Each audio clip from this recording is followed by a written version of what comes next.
നമുക്ക് ക്ലാസ്സിലേക്ക് പ്രവേശിക്കാം പ്രാർത്ഥനയോടെ. കഴിഞ്ഞ ക്ലാസ്സിൽ നമ്മൾ പത്രോസിന്റെ 2-ാം ലേഖനത്തിന്റെ മുഖവുരകൾ നമ്മൾ കംപ്ലീറ്റ് ചെയ്തെന്നാണ് ഞാൻ വിശ്വസിക്കുന്നത്. ഇന്ന് നമ്മൾ പത്രോസിന്റെ 2-ാം ലേഖനം 1-ാം അധ്യായത്തിന്റെ 1-2 വാക്യങ്ങളാണ് നമ്മൾ ശ്രദ്ധിക്കാൻ പോകുന്നത്. വീഡിയോ ഓണാക്കാൻ കഴിയുന്നവരൊക്കെ ഓണാക്കുക. ഈ 2 വാക്യങ്ങൾ നമുക്കൊന്ന് വായിക്കാം. എൻ്റെ കൂടെ നിങ്ങളും ആ വാക്യങ്ങൾ ശ്രദ്ധിക്കുക. യേശുക്രിസ്തുവിന്റെ ദാസനും അപ്പോസ്തലനുമായ ശീമോൻ പത്രോസ്, നമ്മുടെ ദൈവത്തിന്റെയും രക്ഷിതാവായ യേശുക്രിസ്തുവിന്റെയും നീതിയാൽ ഞങ്ങൾക്ക് ലഭിച്ചതുപോലെ അതേ വിലയേറിയ വിശ്വാസം ലഭിച്ചവർക്ക് എഴുതുന്നത്, ദൈവത്തിന്റെയും നമ്മുടെ കർത്താവായ യേശുവിന്റെയും പരിജ്ഞാനത്തിൽ നിങ്ങൾക്ക് കൃപയും സമാധാനവും വർദ്ധിക്കുമാറാകട്ടെ.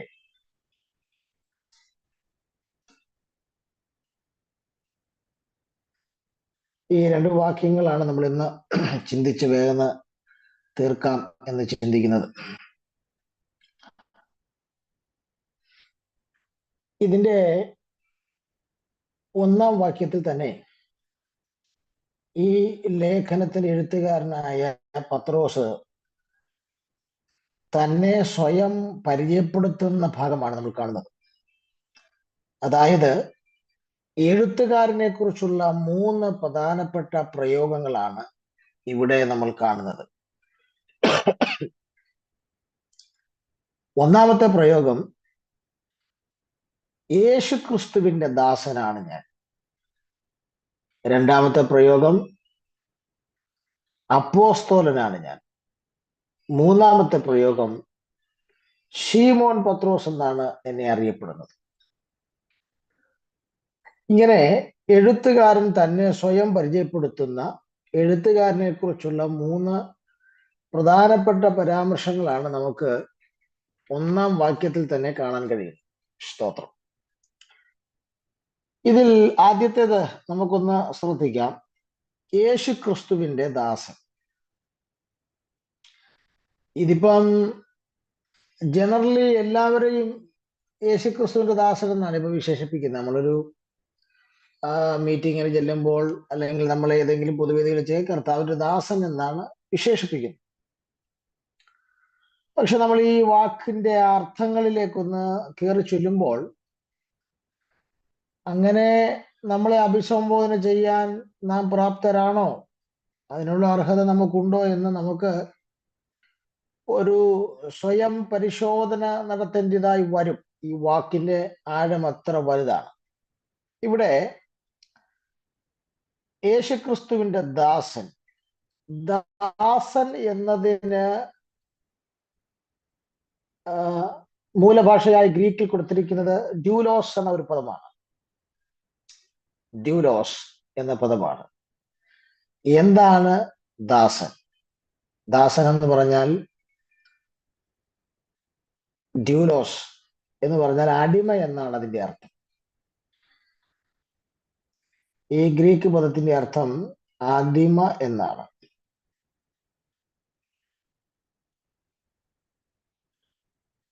നമ്മൾ ഈ പഴയ നിയമത്തിലും പുതിയ നിയമവും ഒക്കെ പരിശോധിച്ചാൽ പലരെയും കർത്താവിന്റെ ദാസൻ അല്ലെങ്കിൽ യഹോവയുടെ ദാസൻ എന്നൊക്കെ അഭിസംബോധന ചെയ്യുന്നുണ്ട്. ഉദാഹരണമായി മോശയെ കുറിച്ച് പറയുന്ന പദപ്രയോഗം, മോശയെ ദൈവത്തിന്റെ ദാസനായിട്ടാണ് ചിത്രീകരിക്കുന്നത്. ആവർത്തന പുസ്തകം 34-ാം അധ്യായത്തിന്റെ 5-ാം വാക്യത്തിൽ നമ്മൾ കാണുന്നത്, അങ്ങനെ യഹോവയുടെ ദാസനായ മോശ യഹോവയുടെ വചനപ്രകാരം അവിടെ മോവാബ് ദേശത്ത് വെച്ച് മരിച്ചത്. അപ്പോൾ യഹോവയുടെ ദാസൻ എന്നാണ് മോശ വിശേഷിപ്പിക്കുന്നത്. കൂടാതെ സംഖ്യാപുസ്തകം 12:7 പറയുന്നുണ്ട്, എന്റെ ദാസനായ മോശയോ.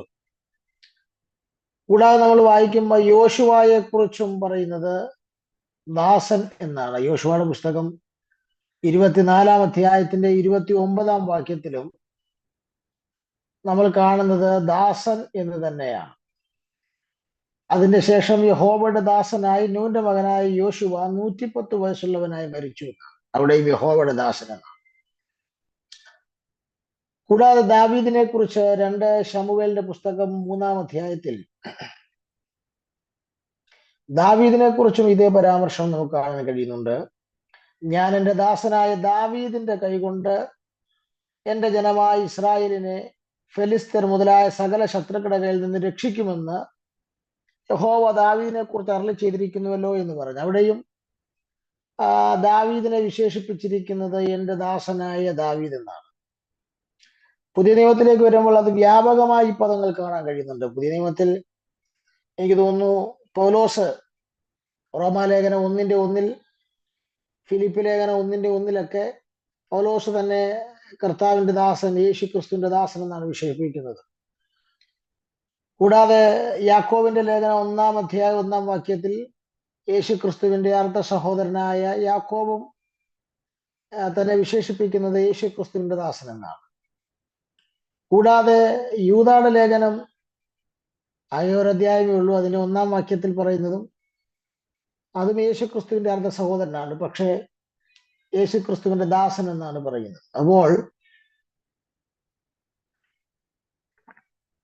യേശുക്രിസ്തുവിന്റെ ദാസൻ എന്ന് പറഞ്ഞാൽ, ഞാൻ മുമ്പേ പറഞ്ഞല്ലോ, ദാസൻ എന്ന വാക്കിന്റെ മൂലഭാഷയിലുള്ള, യവനായ ഭാഷയിലുള്ള, ഗ്രീക്ക് ഭാഷയിലുള്ള അർത്ഥം ഡ്യൂലോസ് എന്നാണ്, അടിമ എന്നാണ്. നമുക്ക് ആ പദത്തിൽ നിന്ന് 4 കാര്യങ്ങളാണ് ചിന്തിക്കാനുള്ളത്.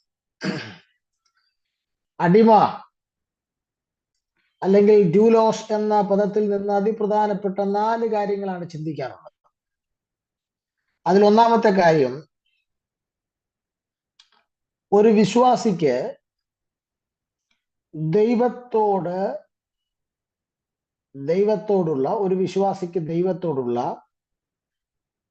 വേർപിരിയാൻ കഴിയാത്ത ബന്ധമാണ്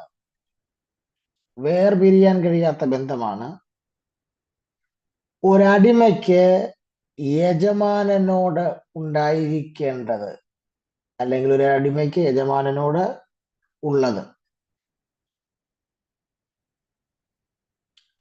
അപ്പോൾ ഒരു വിശ്വാസിക്ക്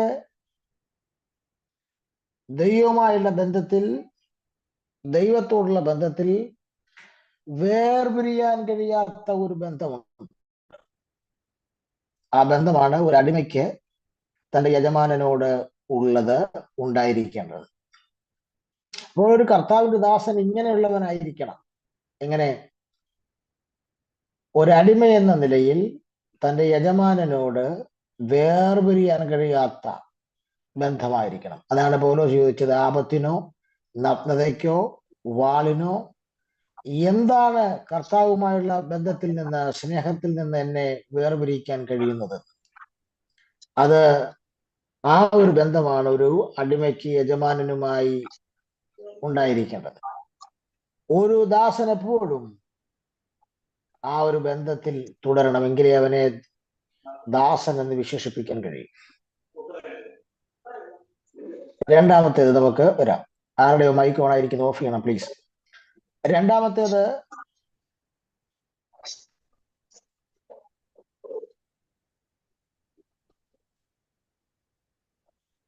ഒരു വിശ്വാസി ദൈവത്തിന്റെ പൂർണ്ണ സ്വാധീനതയിലാണ്.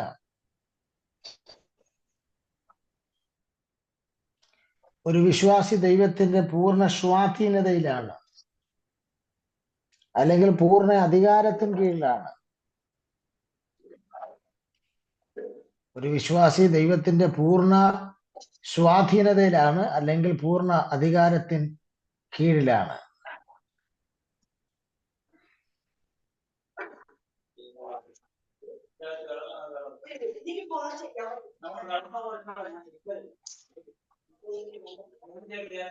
ആ ലീനു സിസ്റ്ററുടെ മൈക്ക് ഒന്ന് ഓഫ് ആക്കി. ലീനു സിസ്റ്ററുടെ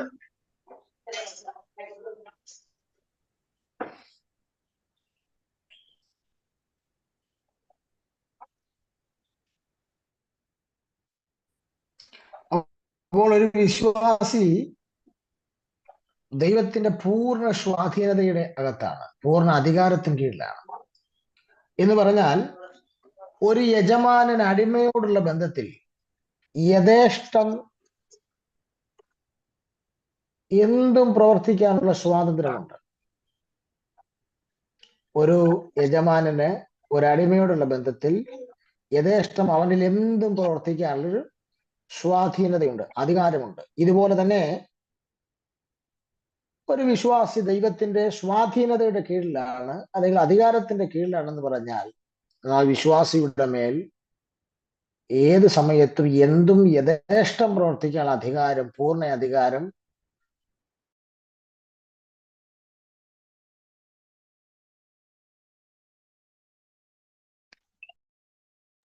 സ്തോത്രം. അപ്പോൾ ഇത് മനസ്സിലാക്കേണ്ട ഒരു പ്രധാനപ്പെട്ട കാര്യം, നമ്മുടെ ജീവിതത്തിൽ ഇങ്ങനെ ഏതു സമയത്തും എന്തും നമ്മുടെ ലൈഫിൽ പ്രവർത്തിക്കാനുള്ള ഒരു സ്വാതന്ത്ര്യം, ഒരധികാരം ദൈവത്തിന് പൂർണ്ണമായി നാം വിട്ടുകൊടുത്തിട്ടുണ്ടോ?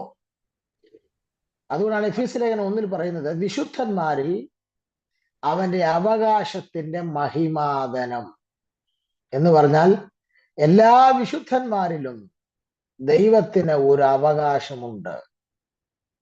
ആ അവകാശം ഏതെങ്കിലും ചില്ലറ ഭാഗങ്ങളിലേക്കുള്ള അവകാശമല്ല, പൂർണ്ണ അധികാരം. പൂർണ്ണ അധികാരം ദൈവത്തിന് ഏത് സമയത്ത് എന്തും ചെയ്യാൻ കഴിയുന്നൊരു പൂർണ്ണ അധികാരം ഉണ്ട്. അപ്പോൾ ദൈവമക്കൾ മനസ്സിലാക്കേണ്ട ഒരു കാര്യം, നിങ്ങളൊരു ദാസൻ എന്ന് വിശേഷിപ്പിക്കാൻ കഴിയണമെങ്കിൽ നിങ്ങളിൽ എന്തും ദൈവത്തിന് എപ്പോഴും ചെയ്യാനുള്ള പൂർണ്ണ അധികാരം ഉണ്ടായിരിക്കണം. നിങ്ങൾ ആ അധികാരത്തിന് കീഴിലായിരിക്കണം. നിങ്ങൾക്ക് ചോദ്യം ചെയ്യാനുള്ള റൈറ്റ് ഇല്ല.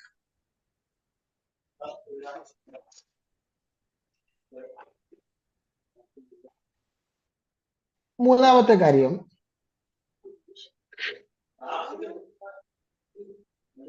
ഒരു അടിമയ്ക്ക് അടിമയുടേതായിട്ടുള്ള തീരുമാനങ്ങളോ അടിമയുടേതായിട്ടുള്ള യാതൊരു വിധമായ ആഗ്രഹങ്ങളോ ഡിസിഷനുകളോ ഒന്നുമില്ല. യജമാനൻ എന്തു പറയുന്നു അത് പൂർണ്ണമായും അനുസരിക്കുന്നവനാണ്. ഒരു ദാസനും ഇങ്ങനെ ആയിരിക്കണം.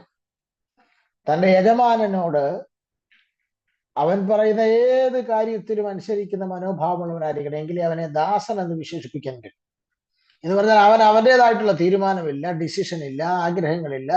എന്താണോ തന്റെ യജമാനന് തന്റെ മേലുള്ള ഡിസിഷൻ, ഓർഡർ എന്താണോ അത് അനുസരിക്കാനുള്ള പൂർണ്ണമായ ആ ഒരു അനുസരണമുള്ളവനാണ് ഒരു യഥാർത്ഥ ദാസൻ. നാലാമത്, ദാസൻ യജമാനനെ തുടർമാനമായി സേവിച്ചു കൊണ്ടിരിക്കണം.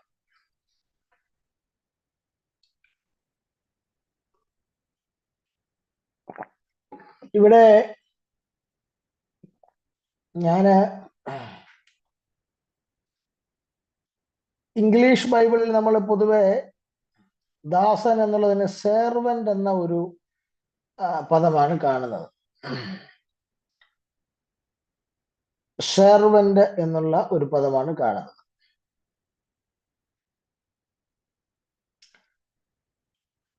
അപ്പൊ അവിടെ പൗലോസ്ലീഹ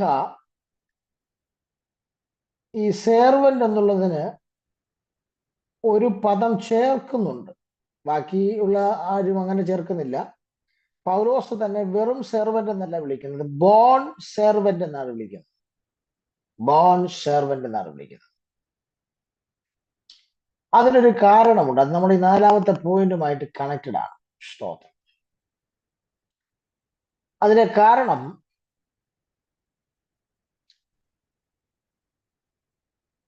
സാധാരണ അടിമമാരെ യഹൂദന്റെ എബ്രായർക്ക് കിട്ടിയ ന്യായപ്രമാണ പ്രകാരം 7 വർഷത്തിൽ കൂടുതൽ എന്ത് ചെയ്യാൻ പാടില്ല, അടിമയാക്കി വെക്കാൻ പാടില്ല. യോവേൽ സംവത്സരത്തിൽ അവനെ സ്വതന്ത്രമായി വിട്ടയക്കണമെന്നുള്ളതാണ് തിരുവെഴുത്തിന്റെ പ്രമാണം. സ്തോത്രം. അപ്പോൾ ഇവിടെ ഏത് അടിമയ്ക്കും 7 വർഷമാകുമ്പോൾ സ്വാതന്ത്ര്യം ലഭിക്കും. സ്വാതന്ത്ര്യം ലഭിക്കും. എന്നാൽ പൗലോസ് തന്നെ ബോൺ സെർവന്റ് എന്ന് വിശേഷിപ്പിക്കാൻ കാരണം 7-ാം വർഷത്തിൽ ഈ അടിമയോട് സ്വതന്ത്രമായി പൊക്കോളാൻ പറയുമ്പോൾ ഒരു അടിമ പറയുകയാണ്, എനിക്ക് സ്വാതന്ത്ര്യം വേണ്ട, ഞാൻ അങ്ങയെ മാത്രം യജമാനനായി കണ്ട് മരണം വരെ ജീവിക്കാനാണ് എന്റെ തീരുമാനമെന്ന് സ്വാതന്ത്ര്യത്തെ നിഷേധിച്ചുകൊണ്ട് ഈ അടിമ മരണം വരെ ഈ യജമാനനെ സേവിക്കാനാണ് താല്പര്യമെന്ന് പറഞ്ഞാൽ ആ നിമിഷം ഈ അടിമയെ കൊണ്ടുപോയി ഒരു കട്ടളപ്പടിയുടെ ചേർത്ത് വെച്ച് കാതിൽ ഒരു തുളയിട്ട് ഈ അടിമയെ പെർമനന്റ് ആക്കുകയാണ്. പിന്നെ ഈ കാതിൽ തുളയുടെ അടിമയെ കണ്ടാൽ ആളുകൾക്ക് മനസ്സിലാക്കാൻ കഴിയും ഇത് ഒരു ബോൺ സെർവന്റ് ആണ് എന്ന്. അപ്പോൾ അതുകൊണ്ട്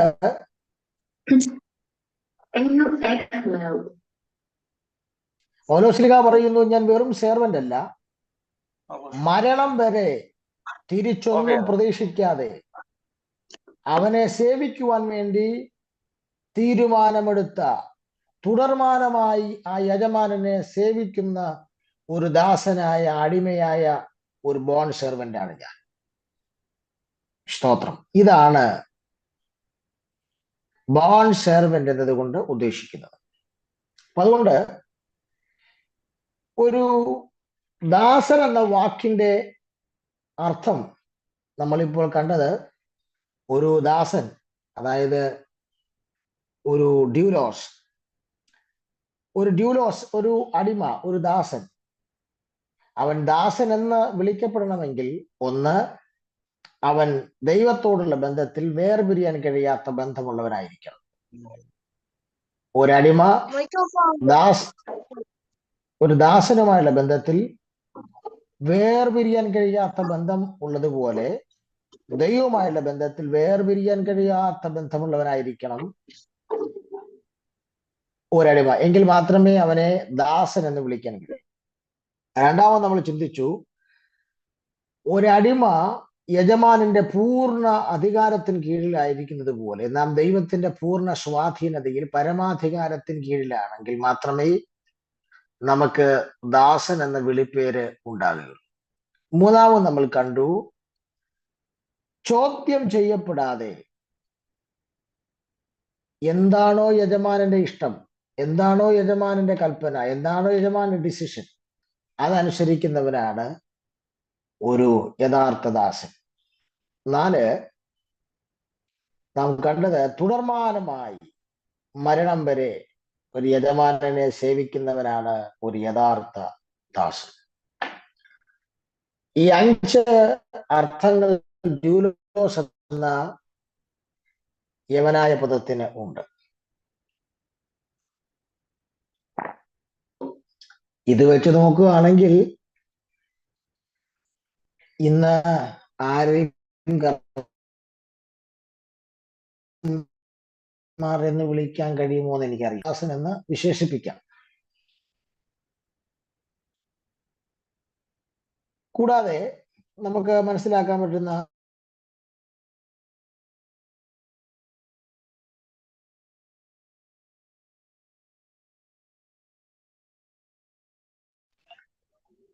മറ്റൊരർത്ഥത്തിലും കൂടെ നമുക്ക് ഈ ദാസൻ എന്നുള്ള പദം മറ്റൊരർത്ഥത്തിൽ കൂടെ നമുക്ക് ശ്രദ്ധിക്കാം.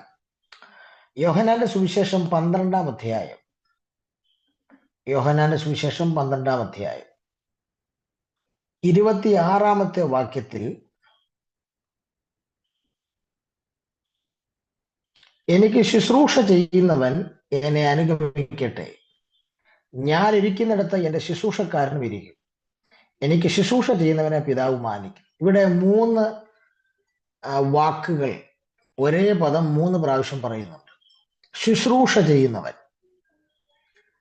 അപ്പോൾ ദാസൻ എന്നതിന്റെ അടുത്ത ഒരു അർത്ഥതലമാണ് ഞാൻ പറഞ്ഞത്. ശുശ്രൂഷ ചെയ്യുന്നവൻ എന്ന അർത്ഥത്തിൽ ദാസൻ എന്ന ആ ഒരു പ്രയോഗം നമുക്ക് കാണാൻ കഴിയുന്നുണ്ട്. ദാസൻ. അപ്പോൾ ആരാണ് ദാസൻ എന്ന് പറഞ്ഞാൽ, കർത്താവിനെ അനുഗമിച്ച് കർത്താവിന് ശുശ്രൂഷ ചെയ്യുന്നവന്റെ പേരാണ് ദാസൻ. ഇത് ഡ്യൂലോസ് എന്ന അർത്ഥമല്ലാത്ത മറ്റൊരർത്ഥമാണ് ഈ പറഞ്ഞത്. സ്തോത്രം. അപ്പോൾ ഈ നിലകളിലാണ് നമുക്ക് ആദ്യത്തെ പത്രോസിന്റെ പരാമർശം നമുക്ക് ചിന്തിക്കാൻ കഴിയുന്നത്. പത്രോസ് തന്നെ പരിചയപ്പെടുത്തുന്ന ആദ്യത്തെ പരാമർശമാണ് നമ്മളിപ്പോൾ ചിന്തിച്ചത്. സ്തോത്രം. യേശുക്രിസ്തുവിന്റെ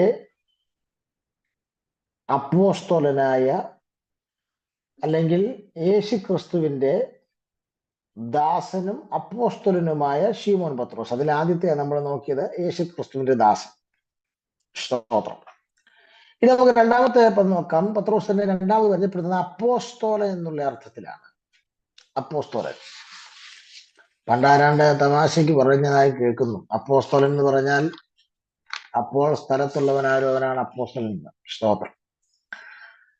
പക്ഷേ അപ്പോസ്തോലൻ എന്ന വാക്കിന്റെ അർത്ഥം ഒരു പ്രത്യേക സന്ദേശവുമായി അയക്കപ്പെട്ടവൻ എന്നാണ് അപ്പോസ്തലൻ എന്ന വാക്കിന്റെ അർത്ഥം.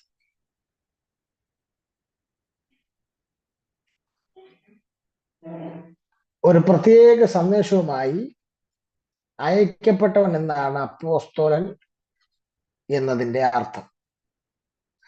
ഒറിജിനൽ അപ്പോസ്തലൻ കർത്താവായ യേശുക്രിസ്തുവാണ്. കാരണം സ്വർഗത്തിൽ നിന്ന് ഭൂമിയിലേക്ക് പ്രത്യേക സന്ദേശവുമായി പിതാവിന്റെ ദൗത്യം ഏറ്റെടുത്തു വന്ന യേശുക്രിസ്തുവിനെയാണ് നമുക്ക് ഏറ്റവും വലിയ അപ്പോസ്തലനായി കണക്കാക്കാൻ കഴിയുന്നത്.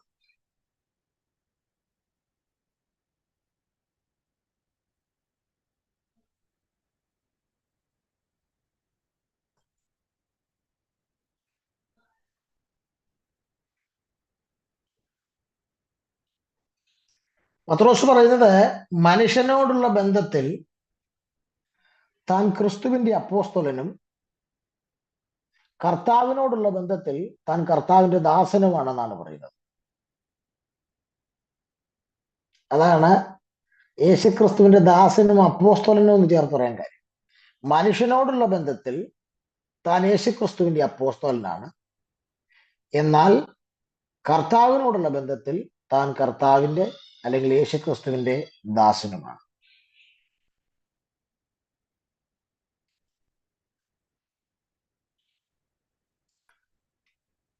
ഇനി പത്രോസ് ഒരു അപ്പോസ്തലനാണെന്നുള്ളതിൽ യാതൊരു തർക്കവുമില്ല. ഈ പൊതുവെ അപ്പോസ്തലന്മാരെന്ന് പറഞ്ഞ് ഇന്നിപ്പോ ഒത്തിരി പേര് അപ്പോസ്തലൻ എന്നൊക്കെ വെക്കുന്നുണ്ട്. പൊതുവെ അപ്പോസ്തലന്മാരെന്ന് പറഞ്ഞാൽ 12 അപ്പോസ്തലന്മാരെ മാത്രമേ അപ്പോസ്തലന്മാരായി, പിന്നെ പൗലോസിനെ അപ്പോസ്തലനായി കൂട്ടും. കാരണം പൗലോസിന്റെ അപ്പോസ്തലത്വത്തെ ചോദ്യം ചെയ്യുമ്പോൾ പൗലോസ് താൻ അപ്പോസ്തലനാണെന്ന് തെളിയിക്കുന്നു. ഒരാളെ അപ്പോസ്തലനാണെന്ന് തെളിയിക്കണമെങ്കിൽ അയാൾക്ക് ചില ക്വാളിറ്റി ഉണ്ടായിരിക്കണം. അയാൾ കർത്താവിനെ നേരിട്ട് കണ്ടിരിക്കണമെന്നൊക്കെയാണ് തിരുവെഴുത്ത് പറയുന്ന പ്രമാണം. സ്തോത്രം. അതുകൊണ്ടാണല്ലോ അപ്പോസ്തല പ്രവൃത്തി 1-ാം അധ്യായത്തിൽ മത്തിയാസിനെ തിരഞ്ഞെടുക്കുന്ന ഭാഗമുണ്ട്. ആ മത്തിയാസിനെ തിരഞ്ഞെടുക്കുന്ന ഭാഗത്ത് അവര് യൂദയ്ക്ക് പകരം മത്തിയാസിനെ തിരഞ്ഞെടുക്കുമ്പോൾ അവിടെ ഒരു ഡിമാൻഡ് വെക്കുന്നുണ്ട്. സ്തോത്രം. ആ ഡിമാൻഡ് വായിച്ചാൽ തന്നെ നമുക്ക് അറിയാൻ പറ്റും എന്താണ് അവിടെ എഴുതിയിരിക്കുന്നത്. അപ്പോസ്തല പ്രവൃത്തി 1:21 പറയുന്നുണ്ട്, ആകയാൽ കർത്താവായ യേശു യോഹന്നാന്റെ സ്നാനം മുതൽ നമ്മെ വിട്ട് ആരോഹണം ചെയ്ത നാൾ വരെ നമ്മുടെ ഇടയിൽ സഞ്ചരിച്ചു പോകുന്ന കാലത്തെല്ലാം ഞങ്ങളോടുകൂടെ നടന്ന പുരുഷന്മാരിൽ ഒരുത്തൻ എന്ന് പറഞ്ഞാൽ യേശുക്രിസ്തുവിനെ കണ്ട ആൾ എന്നാണ് അതിന്റെ അർത്ഥം. പിന്നെ കൂടാതെ യേശുവിന്റെ പുനരുത്ഥാനത്തിന് ഉയർപ്പിന് സാക്ഷിയായിരിക്കണം. ഉണ്ടോ? അതാണ് മത്തിയാസിന് പറഞ്ഞ മത്തിയാസിനും രണ്ടുപേരെ നിർത്തി അവർക്കുള്ള ക്വാളിഫിക്കേഷൻ അതായിരുന്നു. അപ്പം ഇത് വെച്ച് നോക്കിയാല് ഇന്ന് ആർക്കും അപ്പോസ്തലൻ എന്ന് പറയാൻ പറ്റിയല്ല. പിന്നെ നമ്മളങ്ങ് അപ്പോസ്തലൻ എന്ന് വെക്കുന്നു, അത്രേ ഉള്ളൂ. പൗലോസ് അപ്പോസ്തലനായിരുന്നു പൗലോസ് തെളിയിക്കുന്നുണ്ട്. ഞാൻ കർത്താവിനെ കണ്ടിട്ടില്ലയോ എന്നൊക്കെ പൗലോസ് വ്യക്തമാക്കുന്നുണ്ട്. പിന്നെ അപ്പോസ്തലൻ എന്ന് പറഞ്ഞാൽ ഇപ്പോഴും 12 യേശുക്രിസ്തുവിന്റെ 12 അപ്പോസ്തലന്മാരെ മാത്രമായ അപ്പോസ്തലൻ എന്ന് കണക്കാക്കുന്ന നിരവധി സഭകളുണ്ട്. സ്തോത്രം.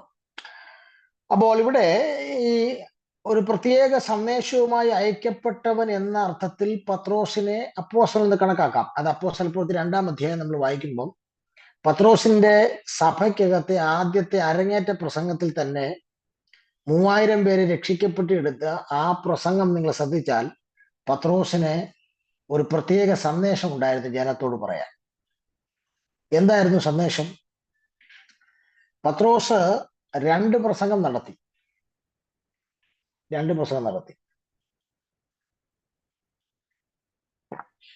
നടത്തിയോ സതീഷ് ബ്രദറെ? രണ്ട് പ്രസംഗം നടത്തിയോ?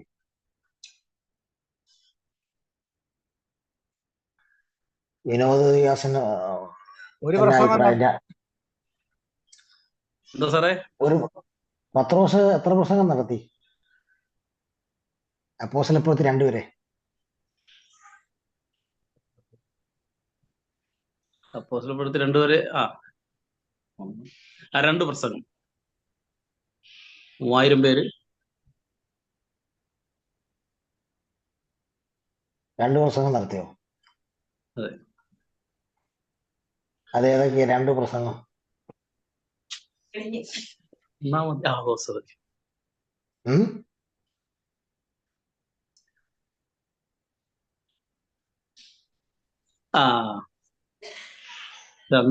മൂന്നാം അധ്യായത്തിൽ അടുത്ത പ്രസംഗം. രണ്ടാം അധ്യായം വരെ ഒരു പ്രസംഗമായിരിക്കും അപ്പം ഒന്ന് വിചാരിക്കുന്നത്. 11. അപ്പോസ്തലപ്രവൃത്തി 2-ാം അധ്യായം വരെ 1ഉം 2ഉം അധ്യായത്തിൽ 3 പ്രസംഗങ്ങളാണ് കാണുന്നത്. 1-ാം അധ്യായത്തിൽ പത്രോസ് ഒരു പ്രസംഗം നടത്തി. അത് യൂദയെക്കുറിച്ചുള്ള പരാമർശമായിരുന്നു. 1-ാം അധ്യായം നിങ്ങൾ പരിശോധിച്ചാൽ പത്രോസ് കൂടെ പ്രാർത്ഥിക്കാൻ വേണ്ടി കൂടിയിരുന്ന ആളുകളുടെ നടുവിൽ എഴുന്നേറ്റ് എന്ന് ഒരു പ്രസംഗം നടത്തി. ആ പ്രസംഗത്തിന്റെ പ്രസക്ത ഭാഗമാണ് 1-ാം അധ്യായം 16 മുതലുള്ള വാക്യങ്ങൾ. 15-ാം വാക്യത്തിൽ പ്രസംഗിക്കാൻ എഴുന്നേറ്റ് പുള്ളി. ആ പ്രസംഗത്തിന്റെ ക്ലൈമാക്സിലാണ് മത്തിയാസിനെ ചീട്ടിട്ട് തിരഞ്ഞെടുക്കുന്നത്. അപ്പോൾ പ്രസംഗത്തിന്റെ വിഷയം എന്തായിരുന്നു ചോദിച്ചാൽ ചത്ത യൂദ ഇതായിരുന്നു വിഷയം. ചില ആളുകൾ പ്രസംഗിക്കാൻ എഴുന്നേറ്റ ചത്തതിനെ കുറിച്ചേ പറയുള്ളൂ. മനസ്സിലായില്ലേ? അവിടുത്തെ ഇന്ന ആൾ കൃപയെന്ന് പോയി, ഇവിടുത്തെ സഭ പൂട്ടി, ഇങ്ങനെയുള്ള കുറെ ചത്ത കാര്യങ്ങളെ പറയുള്ളൂ. സ്തോത്രം. എന്നാൽ അപ്പോസ്തലപ്രവൃത്തി 2-ാം അധ്യായത്തിൽ 2 പ്രസംഗം കാണാം. 2 പ്രസംഗം. ആദ്യത്തെ പ്രസംഗം അന്യഭാഷ പറയുന്ന ജനത്തെ നോക്കി പരിഹസിച്ചവർക്കുള്ള മറുപടിയായിരുന്നു. അവരുടെ തെറ്റിദ്ധാരണ തിരുത്തുന്നതായിരുന്നു ആദ്യത്തെ പ്രസംഗം. 2-ാം അധ്യായം നിങ്ങൾ നോക്കിക്കേ. 2-ാം അധ്യായം 2-ാം അധ്യായത്തില് 13-ാം വാക്യത്തിലാണ് ഇവർ പരിഹസിക്കുകയാണ്. ഇത് പുതുവീഞ്ഞ് കുടിച്ചിരിക്കുന്നെന്ന് പറഞ്ഞൊരു പരിഹാസമാണ്. പക്ഷെ 14-ാം വാക്യം മുതൽ പത്രോസിന്റെ ഒരു പ്രസംഗം കേൾക്കാം. നിങ്ങൾ എന്റെ വാക്ക് ശ്രദ്ധിച്ചുകൊള്ളുവിൻ. നിങ്ങൾ ഊഹിക്കുന്ന പോലെ ഇവർ ലഹരി പിടിച്ചവരല്ല. പകൽ 3-ാം മണി നേരമേ ആയുള്ളൂ എന്ന് പറഞ്ഞ് യോവേൽ പ്രവാചകന്റെ പ്രവചന നിവർത്തിയുടെ തുടക്കം എന്നൊക്കെ പറഞ്ഞൊരു മെസ്സേജ് അങ്ങോട്ട് പറഞ്ഞു. എന്ന് പറഞ്ഞാൽ പരിഹസിച്ചവരുടെ വായടപ്പിക്കുന്ന, അവർക്കുണ്ടായ തെറ്റിദ്ധാരണയെ മാറ്റുന്ന ഒരു പ്രസംഗം അങ്ങോട്ട് നടത്തി. അതാണ് നമ്മൾ പ്രാരംഭമായി കാണുന്നത്. ആ തെറ്റിദ്ധാരണ മുഴുവൻ മാറ്റിയതിന് ശേഷം 2-ാമത്തെ ഒരു പ്രസംഗം 2-ാം അധ്യായം 22-ാം വാക്യത്തിൽ തുടങ്ങി. 2-ാം അധ്യായം 22-ാം വാക്യത്തിൽ അതാണ് ഈ ജനത്തെ അഭിസംബോധന ചെയ്തുകൊണ്ടുള്ള പ്രസംഗം. ആ പ്രസംഗത്തിലെ പ്രധാന വിഷയമായിരുന്നു ഉയർത്തെഴുന്നേറ്റ ക്രിസ്തു. അതായിരുന്നു ഞാൻ പറഞ്ഞ പത്രോസിന് ഒരു സന്ദേശം ജനത്തിന് കൊടുക്കാൻ അയക്കപ്പെട്ട അപ്പോസ്തലൻ എന്ന നിലയിലുണ്ടായിരുന്നു. ആ സന്ദേശമായിരുന്നു ഉയർത്തെഴുന്നേറ്റ ക്രിസ്തു. കുറച്ചുകൂടെ ആഴത്തിൽ പറഞ്ഞാൽ നസറേനായ യേശുവിനെ തന്നെ ദൈവം കർത്താവും ക്രിസ്തുവുമാക്കി എന്നുള്ളതായിരുന്നു സന്ദേശം. ക്ലിയറായോ?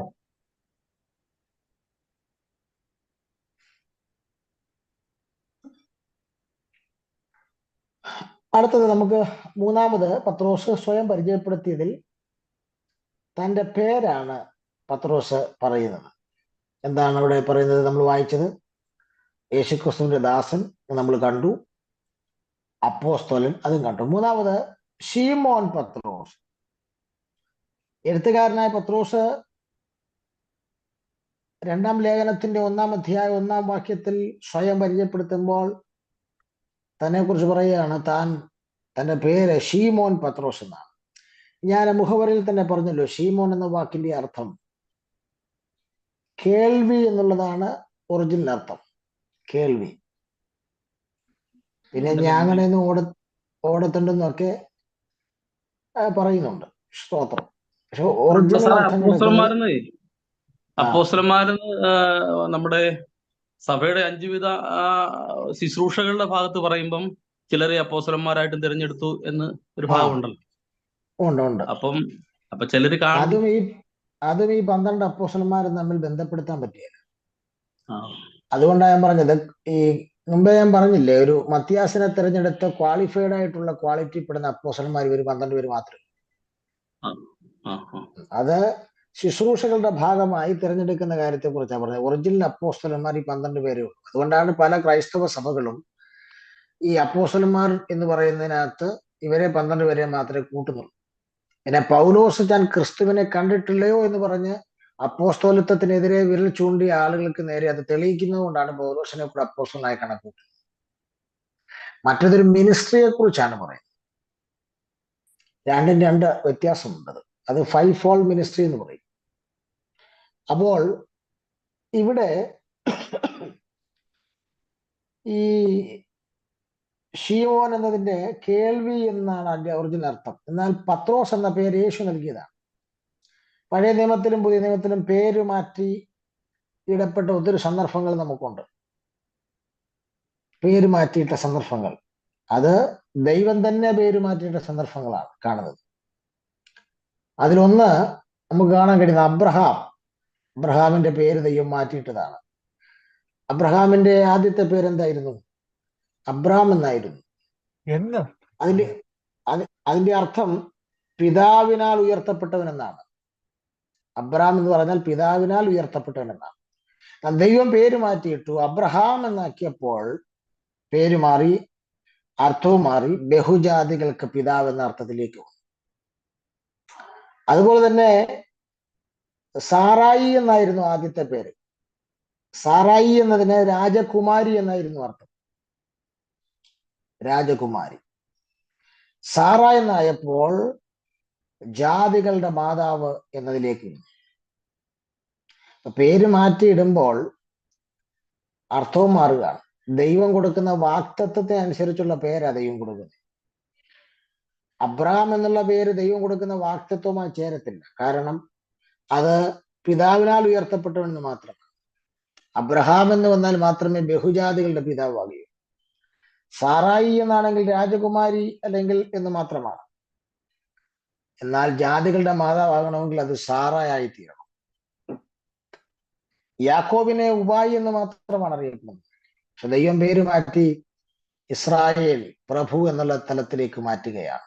ഇങ്ങനെ പഴയ നിയമത്തിലും പുതിയ നിയമത്തിലും പേര് മാറ്റി ഇടപെട്ട ആളുകൾ പലരുമുണ്ട്. അതിലൊരാളാണ് ഇപ്പോൾ നമ്മൾ കണ്ട ഷീമോൻ പത്രോസ്. ഷീമോൻ എന്ന അപ്പനിട്ട് കൊടുത്ത പേര് പാരമ്പര്യമായി കിട്ടിയ പേരാണ്.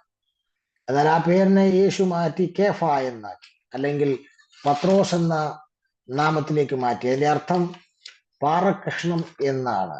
പീസ് ഓഫ് റോക്ക് എന്നാണ് അതിന്റെ അർത്ഥം. സ്തോത്രം. പാറക്കഷ്ണം. ഇനി നമുക്ക് ആ വാക്യത്തിൽ, 1-ാം വാക്യത്തിൽ കാണപ്പെടുന്ന ഒരു പ്രധാനപ്പെട്ട കാര്യം കൂടെ ചിന്തിച്ചിട്ട് നമുക്ക് അടുത്തതിലേക്ക് പോകാം.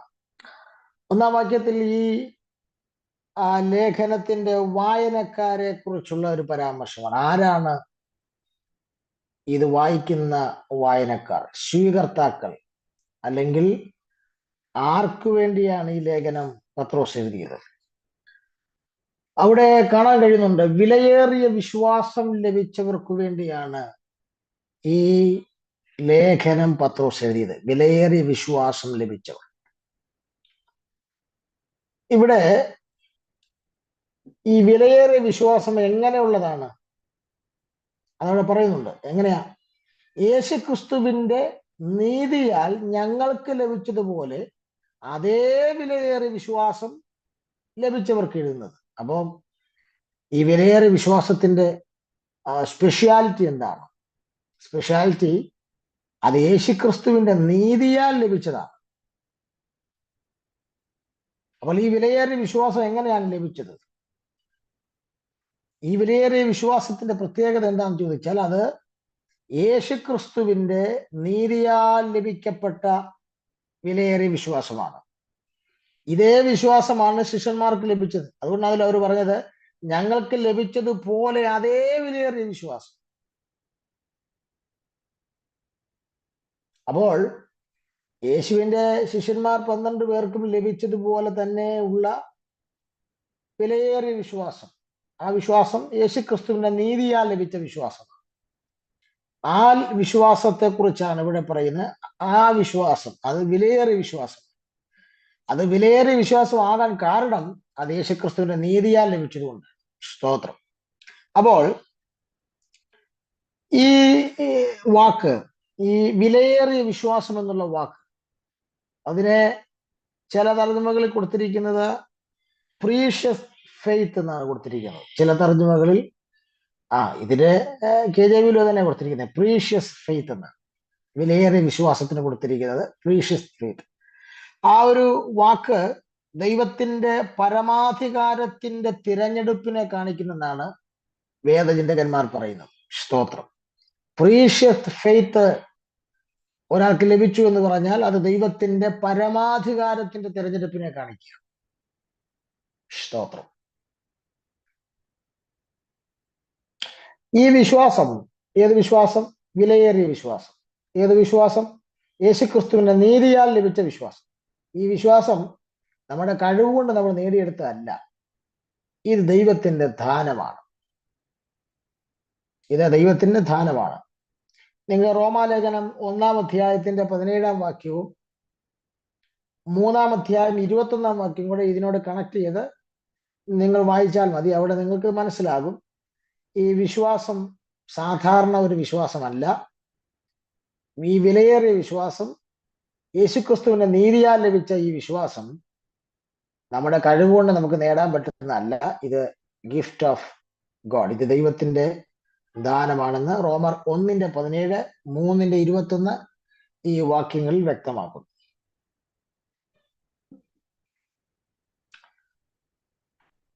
കുറച്ചുകൂടെ നമുക്ക് മനസ്സിലാകുന്ന ഭാഷ പറഞ്ഞാൽ, ജാതികളായിരുന്ന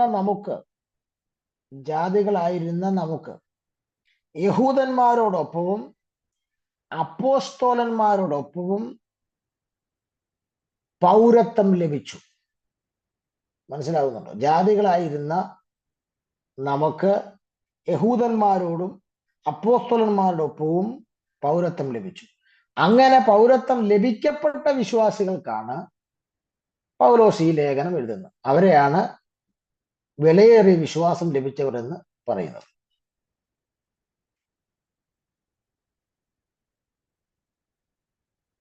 ഒറ്റ വാക്കി പറഞ്ഞാൽ രക്ഷിക്കപ്പെട്ടവരെന്ന് ഞാൻ അർത്ഥമുള്ളൂ. പിന്നെ ഒരു പ്രസംഗത്തിന്റെ ആ സാഹിത്യ ഭാഷയിൽ പറഞ്ഞതാണ് എന്ത്? ആ ജാതികളായിരുന്ന നമ്മെ യഹൂദന്മാരോടൊപ്പവും അപ്പോസ്തലന്മാരോടൊപ്പവും നമുക്ക് പൗരത്വം ലഭിച്ചു. അങ്ങനെ പൗരത്വം ലഭിച്ചവർക്ക് വേണ്ടിയാണ് പൗലോസ് ലേഖനം എഴുതുന്നത്. അപ്പൊ ഇതിന്റെ വായനക്കാരെ കുറിച്ചുള്ള ഒരു പരാമർശമാണ് അവിടെ കാണുന്നത്. ഈ വിശ്വാസത്തിന് വേറെ പല പേരുകളുണ്ട് കേട്ടോ. ഇവിടെ തന്നെ പറയുന്ന പേര് നീതിയാൽ ലഭിച്ച വിശ്വാസം. അപ്പം നീതീകരിക്കുന്ന വിശ്വാസം എന്നാണ് ഇവിടെ. കൂടാതെ വിലയേറിയ വിശ്വാസം എന്ന് പറയാം. യൂദായുടെ ലേഖനത്തിൽ എന്താ പറയുന്നത്? ഒരിക്കലായി ഭരമേൽപ്പിച്ച അതിവിശുദ്ധ വിശ്വാസം എന്നാണ് യൂദായുടെ ലേഖനത്തിൽ പറയുന്നത്. അതിവിശുദ്ധ വിശ്വാസം. അപ്പൊ വിശ്വാസത്തിനെ പല രീതിയിൽ പറയാം. ഇവിടെ തന്നെ പറയുന്നു നീതീകരിക്കുന്ന വിശ്വാസം, വിലയേറിയ വിശ്വാസം, അതിവിശുദ്ധ വിശ്വാസം, ഇങ്ങനെയൊക്കെ പല പേരുകളിൽ വിശ്വാസത്തെ കുറിച്ച് പരാമർശമുണ്ട്. ഇനി നമുക്ക് 2-ാം വാക്യത്തിലേക്ക് പോകാം. 2-ാം വാക്യം നമുക്ക് അപ്പോസ്തലന്റെ ആശീർവാദമാണ് കാണുന്നത്. ഇത് അപ്പോസ്തോലിക് ബ്ലെസ്സിംഗ്, അപ്പോസ്തോലിക ആശീർവാദമാണ് 2-ാം വാക്യത്തിന്റെ പ്രമേയം. ദൈവത്തിന്റെയും നമ്മുടെ കർത്താവായ യേശുക്രിസ്തുവിന്റെയും പരിജ്ഞാനത്തിൽ നിങ്ങൾക്ക് കൃപയും സമാധാനവും വർദ്ധിക്കുമാറാകട്ടെ. ഇതാണ് അപ്പോസ്തോലിക ആശീർവാദം. അപ്പോസ്തോലിക ആശീർവാദം. ഇവിടെ ഈ ആശീർവാദത്തിൽ യേശുക്രിസ്തുവിനെ പിതാവായ ദൈവത്തോട് ചേർത്താണ് പറയുന്നത്. ദൈവത്തിന്റെയും നമ്മുടെ കർത്താവായ യേശുക്രിസ്തുവിന്റെയും, അല്ലെങ്കിൽ നമ്മുടെ കർത്താവായ യേശുവിന്റെയും. അപ്പൊ ഇവിടെ പിതാവായ ദൈവത്തോട്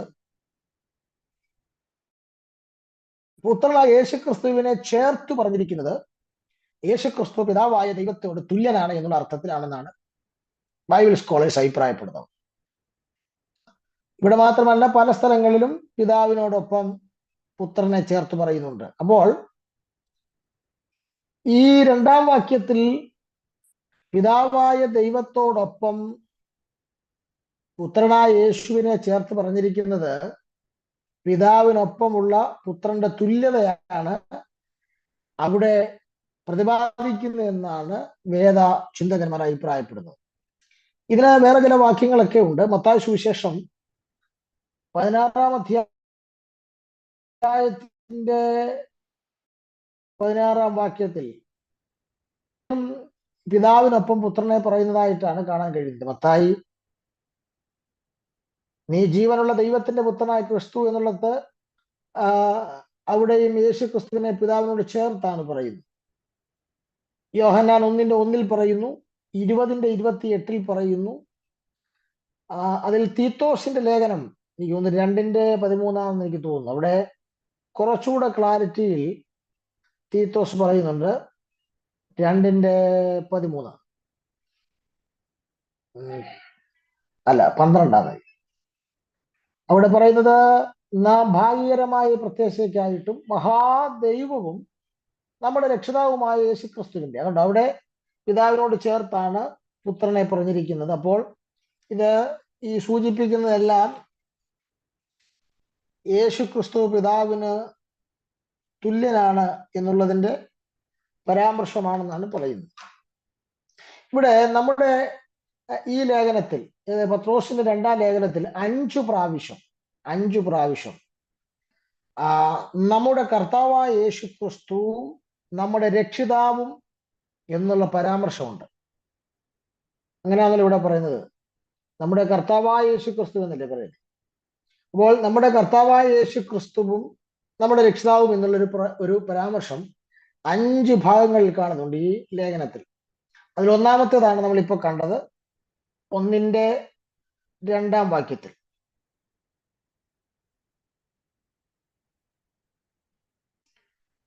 രണ്ടാമത്തേത് 11-ാം വാക്യം, 1:11. അവിടെയും നമ്മുടെ കർത്താവും രക്ഷിതാവുമായ യേശുക്രിസ്തു എന്ന് രേഖപ്പെടുത്തുന്നു.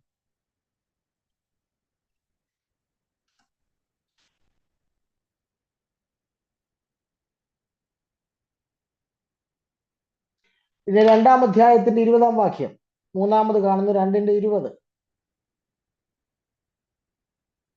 അവിടെയും കർത്താവും രക്ഷിതാവുമായ യേശുക്രിസ്തുവിന്റെ പരിജ്ഞാനത്താൽ എന്നാണ്. കണ്ടോ? കൂടാതെ 4-ാമത് നമ്മൾ കാണുന്നത് 3:2-ാം വാക്യത്തിൽ. അവിടെയും എഴുതിയിട്ടുണ്ട്, കർത്താവും രക്ഷിതാവുമായവൻ തന്ന കൽപ്പനയും ഓർത്തുകൊള്ളണമെന്ന്. 5-ാമതായി നമ്മൾ കാണുന്നത് 3:18. അവിടെയും കാണുന്നു, നമ്മുടെ കർത്താവും രക്ഷിതാവുമായ യേശുക്രിസ്തുവിന്റെ പരിജ്ഞാനത്തിൽ വളരുകയും. അപ്പോൾ അർത്ഥം, നമ്മുടെ കർത്താവും രക്ഷിതാവും എന്നുള്ള പ്രയോഗം ഈ 5 ഭാഗങ്ങളിൽ, 1:1, 1:11, 2:20, 3:2, 3:18 ഇതെല്ലാം ഒരു പ്രസംഗമാണ്. ഈ 5 ഭാഗങ്ങളിൽ ഈ ലേഖനത്തിൽ തന്നെ ഉണ്ട്. ഇത് യേശുക്രിസ്തുവിന് നമ്മുടെ മേലെ കർത്തൃത്വത്തെ കാണിക്കുന്ന പ്രയോഗമാണ്. അതുകൊണ്ടാണ് നമ്മുടെ കർത്താവും രക്ഷിതാവും എന്ന് പറയുന്നത്. കർത്താവും എന്നുള്ളതിന്റെ ആ പ്രയോഗം തന്നെ അവന്റെ കർത്തൃത്വം, നമ്മുടെ മേലെ യേശുക്രിസ്തുവിന്റെ കർത്തൃത്വത്തെ കാണിക്കുകയാണ്. ഇവിടെ അപ്പോസ്തലൻ ആശീർവാദത്തിന് ഉപയോഗിച്ചിരിക്കുന്ന പദപ്രയോഗം നമുക്ക് സുപരിചിതമായ ഒരു പദപ്രയോഗമാണ്. എന്താണ്? കൃപയും സമാധാനവും വർദ്ധിക്കുമാറാകട്ടെ. വർദ്ധിക്കുമാറാകട്ടെ എന്നാണ് പറയുന്നത്. നമുക്കറിയാം, സാധാരണ പൗലോസ് പറയുമ്പം സാധാരണ പൗലോസിന്റെ ആശീർവാദത്തിനകത്ത് ഒരു കാര്യം കൂടെ വരുന്നതാണ്. എന്താ? കൃപയും സമാധാനവും അതിന്റെ കൂടെ വരുന്ന ഒന്നാണ് കരുണ.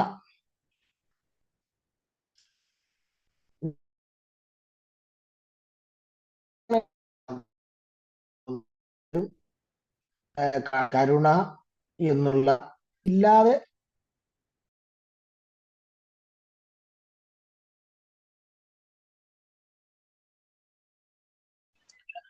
കരുണ എന്നുള്ള പ്രയോഗം ഇല്ലാതെയും പൗലോസ് കൃപയും സമാധാനം എന്ന് മാത്രം പറഞ്ഞു ആശീർവാദം പറയുന്നുണ്ട്. കരുണ എന്നുള്ള പ്രയോഗം ഉള്ളത് എവിടെയാണ് ഞാൻ പറഞ്ഞു കഴിഞ്ഞു. ഇടയ ലേഖനങ്ങൾക്കകത്താണ് കരുണ എന്നും കൂടെ ചേർത്ത് ആശീർവാദം പറഞ്ഞത്. അതിന്റെ കാരണം ഇടയന്മാർക്ക് അത്യാവശ്യം വേണ്ടത് ആടുകളോട് കരുണയാണ്. ആടുകളുടെ മണ്ടയിലോട്ട് അതിനെ കടിച്ചു കയറാൻ വേണ്ടി ഫുൾ പിറ്റ് ചെയ്ത് കയറുകയും ഒന്ന് പറഞ്ഞ രണ്ടാമത്തിന് ഗെറ്റ് ഔട്ട് അടിക്കുകയും ചെയ്യുന്ന ഇടയന്മാരെ കൊള്ളത്തില്ല. ഇടയന്മാർക്ക് എപ്പോഴും കരുണ ഉണ്ടായിരിക്കണം. ആ കരുണ എന്നുള്ളതിന് പകരം എനിക്ക് തോന്നുന്നു കനിവെന്നാണ് തോന്നുന്നു കൊടുത്തിരിക്കുന്നത് അവിടെ ഇടയലേഖനങ്ങളിൽ. കനിവെന്നുള്ള ഒരു പരാമർശം. അപ്പം എന്താണ് കൃപ, എന്താണ് സമാധാനം, എന്താണ് കരുണ? കരുണ ഇവിടെ ഇല്ല, പക്ഷെ ഞാൻ അതും കൂടെ ചേർത്ത് പറയുകയാണ്. കൃപ എന്ന് പറഞ്ഞാൽ നമുക്കറിയാവുന്ന കാര്യമാണ്. എന്താണ് കൃപ? സ്തോത്രം. കൃപ എന്ന് പറഞ്ഞാൽ അൺഫേവറബിൾ ഗിഫ്റ്റ് എന്നാണ് പറയുന്നത്. Unfavourable gift. അൺഫേവറബിൾ ഗിഫ്റ്റ് എന്ന് പറഞ്ഞാൽ നമുക്കറിയാം, അർഹിക്കാത്ത സ്ഥാനത്ത് ദൈവം നമുക്ക് തരുന്ന ദാനമാണ് കൃപ. അതാണ് അൺഫേവറബിൾ ഗിഫ്റ്റ്. പക്ഷെ ഈ കൃപ എന്നുള്ളതിനെ ബൈബിൾ ഒരു 4-5 തലങ്ങളായിട്ട് കാണിക്കുന്നുണ്ട്. അതിന്റെ കാര്യം ഞാൻ പറയാം. അപ്പോസ്തല പ്രവൃത്തി 11 ബർന്നബാസ് ഒരു സ്ഥലത്ത് നിന്നിട്ട് ആ സ്ഥലത്തെ ദൈവകൃപ കണ്ട് സന്തോഷിച്ചെന്നാ പറയുന്നത്. അപ്പൊ ഇത് കാണാൻ പറ്റുന്ന പ്രതലത്തിലും കൃപ വ്യാപരിക്കും. അങ്ങനൊരു വാക്യമില്ലേ? അപ്പോസ്തല പ്രവൃത്തി 11 സ്തോത്രം. അപ്പൊ കൃപ നമുക്ക് കാണാൻ പറ്റുന്നത് പോലെ വ്യാപരിക്കും. ഇനി അത് മാത്രമല്ല, ഈ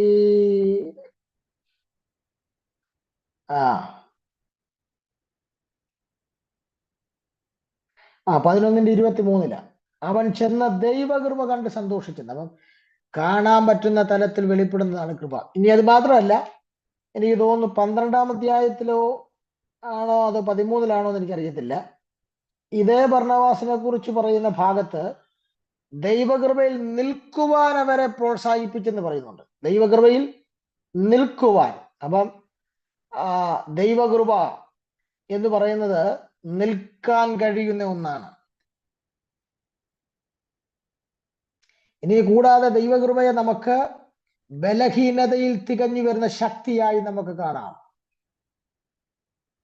പൗലോസിന്റെ ജീവിതത്തിൽ അത് വ്യക്തമാണ്. അങ്ങനെ കൃപ പല തലങ്ങളിൽ വെളിപ്പെടും. ഇതൊക്കെ ഒരു വലിയ പ്രസംഗമല്ലേ? ഞാൻ പണ്ട് എവിടെയോ പ്രസംഗിച്ചതായിട്ട് ഓർക്കുന്നുണ്ട്. അതുകൊണ്ടായി ഓർമ്മയെന്നായി പറഞ്ഞു വിടുന്നത്. സ്തോത്രം. അപ്പോൾ ഇത് കാണാൻ പറ്റുന്ന കൃപയാണ്, നിൽക്കാൻ പറ്റുന്ന കൃപയാണ്, ശരീരത്തിൽ അനുഭവിക്കാൻ പറ്റുന്ന കൃപയാണ്. അതാണ് ബലഹീനതയിൽ ദൈവശക്തിയായി വെളിപ്പെടുന്ന കൃപയാണ് എന്ന് പറഞ്ഞത്. കൃപ എന്നുള്ളത് ഞാൻ കഴിഞ്ഞ പ്രാവശ്യം കഴിഞ്ഞ 1-ാം ലേഖനത്തിൽ പറഞ്ഞ, അതുകൊണ്ട് ഞാൻ പറയാം, കൃപ എന്നുള്ളത് യവനന്മാരുടെ ഒരു വന്ദനസ്വരമാണ്. യവനന്മാർ തമ്മിൽ കാണുമ്പോൾ പറയുന്ന വന്ദനസ്വരമാണ് കൃപ, ഗ്രേസ് എന്നുള്ളത്. അപ്പോൾ അൺഫേവറബിൾ ഗിഫ്റ്റ്, അർഹിക്കാത്ത സ്ഥാനത്ത് നൽകിയ ദൈവത്തിന്റെ ദാനം, അതെന്താണ്? അർഹിക്കാത്ത സ്ഥാനത്ത്, അർഹതയില്ലാത്ത സ്ഥാനത്ത് ലഭിച്ച ദൈവത്തിന്റെ ദാനം അതെന്താണ്? അതിന്റെ പേരാണ് രക്ഷ, നിത്യജീവൻ, സ്വർഗം.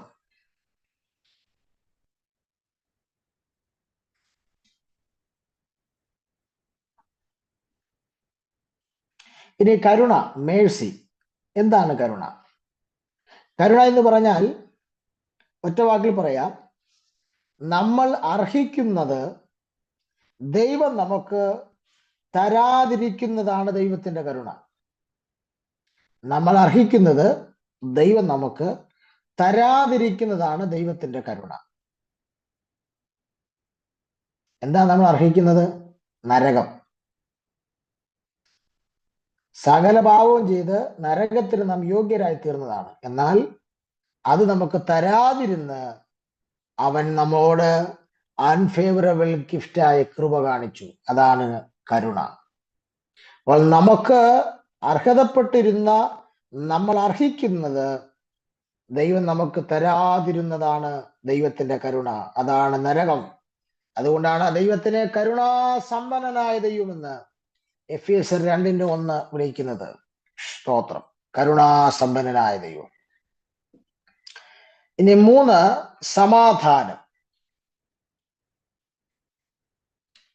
സമാധാനം എന്ന് പറഞ്ഞാൽ ഈ കൃപയുടെയും കരുണയുടെയും അനന്തര ഫലമാണ് സമാധാനം. കൃപയുടെയും കരുണയുടെയും അനന്തര ഫലമാണ് സമാധാനം.